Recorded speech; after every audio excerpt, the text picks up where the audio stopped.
তো আজকে ছোট্ট একটা আপডেট, বেশ কয়েকটা সিনেমা নিয়ে কথা বলবো যে সিনেমাগুলো খুব তাড়াতাড়ি আসতে চলেছে। এবার পুজোর বিনোদন যে জমজমাট হবে তা নিয়ে কিন্তু কোনো সন্দেহ নেই। দেব সৃজিতের টেক্কা থেকে শুরু করে উইন্ডোজের বহুরূপী সহ একাধিক ছবি মুক্তি পাবে। তবে কেবল পুজোই নয়, এবার কিন্তু বড়দিনের ছুটিতেও অভাব হবে না বিনোদনের। একই সঙ্গে গোটা বছর ধরে মুক্তি পেতে চলেছে একাধিক ছবি। প্রথমে বাঘা যতীন সিনেমা নিয়ে কথা বলি। 2023 সালে দুর্গাপুজোয় রিলিজ হয় action drama Bagha Jatin cinema. ভালো একটা সিনেমা, অরুণ রায় পরিচালনা করেছেন। বাঘা যতীনের পর দেব অরুণ রায় আবার আসছে 2025-এর পুজোয় আবার একটা ঐতিহাসিক চরিত্রকে নিয়ে। সিনেমার নাম জানা যায়নি, তবে কিন্তু এই সিনেমার মধ্যে একটা ঐতিহাসিক গল্প থাকবে, কারণ একটা ঐতিহাসিক চরিত্রকে আনা মানে একটা ঐতিহাসিক গল্প অবশ্যই আনবে।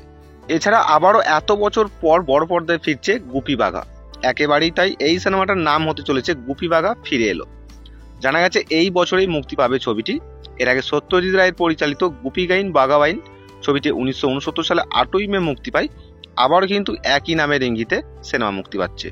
অন্যদিকে জিতের বুমেরাং সিনেমা রিলিজ হয়েছে 7ই জুন। সৌরভ কুণ্ডু পরিচালিত সাইফাই কমেডি সিনেমা।